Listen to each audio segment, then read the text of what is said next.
حاضرین گرامی، جس طرح نماز پڑھنا فرض ہے، روزہ رکھنا فرض ہے، جس طرح اگر کوئی نماز نہیں پڑھتا ہے گناہگار ہوتا ہے، روزہ نہیں رکھتا ہے گناہگار ہوتا ہے، اسی طرح اپنے بچوں کی دینی تعلیم و تربیت کا انتظام کرنا فرض ہے۔ اگر کوئی ماں باپ اپنے بچوں کی دینی تعلیم و تربیت کا انتظام نہیں کرتا ہے تو وہ ویسے ہی گناہگار ہوتا ہے جیسے نماز چھوڑنے والا گناہگار ہوتا ہے، جیسے روزہ نہ رکھنے والا گناہگار ہوتا ہے۔ میں یہ نہیں کہتا، میں یہ ہرگز نہیں کہتا کہ آپ کا ہر بچہ حافظ قرآن بنے، میں یہ نہیں کہتا کہ زمانیہ بروار کا ہر لڑکا مفتی بنے، میں یہ نہیں کہتا کہ ہر فرد محدث بنے، لیکن میں یہ ضرور کہتا ہوں کہ اگر آپ کا بچہ اسکول میں پڑھتا ہے، آپ کا بچہ کالج میں پڑھتا ہے اور آپ کا بچہ یونیورسٹی کے دہلیز کو طے کرتا ہے لیکن اسے جنازہ کی دعا یاد نہیں ہے، اسے کلمہ پڑھنے نہیں آتا ہے، صحیح تلفظ کے ساتھ الحمدللہ رب العالمین نہیں پڑھنے آتا، تو ہمیں کہنا پڑتا ہے کہ ہم نے رب ذوالجلال کے ذریعے آنے والی اس شریعت کو ہم نے بیکار کر دیا ہے، ہم نے ضائع کر دیا ہے۔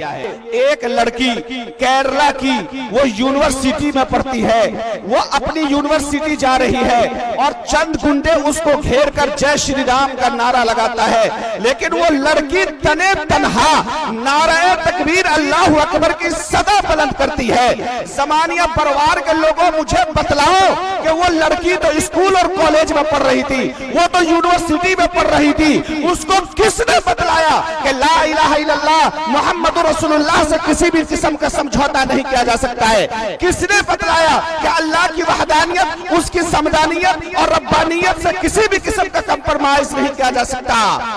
وہاں بھی یقیناً حافظ فیضان صاحب کی طرح کا کوئی حافظ ہوگا جو 5,000 10,000 روپیہ لے کر ٹوٹی چٹائی پر اور بورے پر بیٹھ کر روح کی سوکھی کھا کر اس کو یہ بتلایا ہوگا، کلمہ سکھلایا ہوگا، ایمان مجمل بتلایا ہوگا، ایمان مفصل یاد کرایا ہوگا، جنازہ کی دعا یاد کرائی ہوگی اور کہا ہوگا کہ چاہے تمہاری جان چلی جائے، اسے بتلایا ہوگا کہ چاہے تجھے اس دنیا کو چھوڑنا پڑے لیکن لا الہ الا اللہ سے کسی بھی قسم کا کمپرمائز نہیں ہو سکتا۔ نتیجہ یہ ہوا کہ وہ لڑکی یونیورسٹی کے دہلیز پر پہنچی، اسے اللہ یاد رہا، رسول اللہ یاد رہا۔ میں امارت شریعہ کے دور وفد میں نوادہ میں تھا، حضرت مولانا سہیل احمد ندوی قائد تھے، ایک مکتب میں پہنچا، چھوٹا سا بچہ تھا، ناک بہ رہی تھی، پاجامہ باندھنے کا ڈھنگ نہیں تھا، میں نے چہل کرنے کے لیے، دلار کرنے کے لیے اس بچے سے پوچھا کہ تم بڑے ہو کر کیا بنو گے؟ آج کے اگر بچوں سے پوچھا جائے وہ کہے گا کہ میں ڈاکٹر بنوں گا، میں انجینئر بنوں گا۔ چھوٹا سا بچہ 5 سال کا 6 سال کا بچہ تھا، میں نے اس سے پوچھا کہ بڑے ہو کر تم کیا بنو گے؟ اس بچے کا لفظ ایسا ہے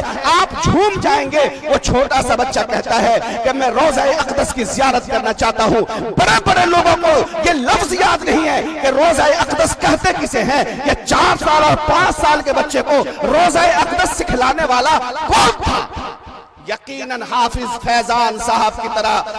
الامان ایجوکیشنل اکیڈمی کی طرح وہاں کوئی مکتب ہوگا، وہاں کوئی چھوٹی سی دیوار ہوگی، ٹاٹ کی 4 دیواری ہوگی، کم تنخواہ میں پڑھانے والے موجود ہوں گے، چھوٹا چھوٹا بچہ پڑھتا ہوگا، لا الہ الا اللہ محمد رسول اللہ اسے یاد ہوگا اور اللہ کی وحدانیت سے کسی بھی قسم کا کمپرمائز نہ کرنے کا عقیدہ اس کو سکھایا جاتا ہوگا۔ یقیناً زمانیہ بروار میں اگر الامان ایجوکیشنل اکیڈمی قائم ہے تو اس سے فائدہ گدرگنج کے لوگوں کو نہیں ہوگا، اس سے فائدہ مدھوبنی اور دربھنگا کے لوگوں کو نہیں ہوگا، بلکہ اس کا فائدہ زمانیہ اور بروار کے لوگوں کو ہوگا۔ اے زمانیہ بروار کے لوگوں، آپ فلاح المسلمین مدھوبنی کا نام لیتے ہیں، آپ مدرسہ رحمانیہ اکھتا کا نام لیتے ہیں، آپ عارفیہ سنگرام مدھوبنی کا نام لیتے ہیں۔ میں یہ کہتا ہوں کہ زمانیہ بروار کی اس بلواہی زمین میں کیا کمی ہے کہ یہاں ایک ایسا علمی سینٹر قائم نہیں ہو سکتا اور الامان ایجوکیشنل اکیڈمی پوری دنیا میں وہ دھاک نہیں جما سکتا،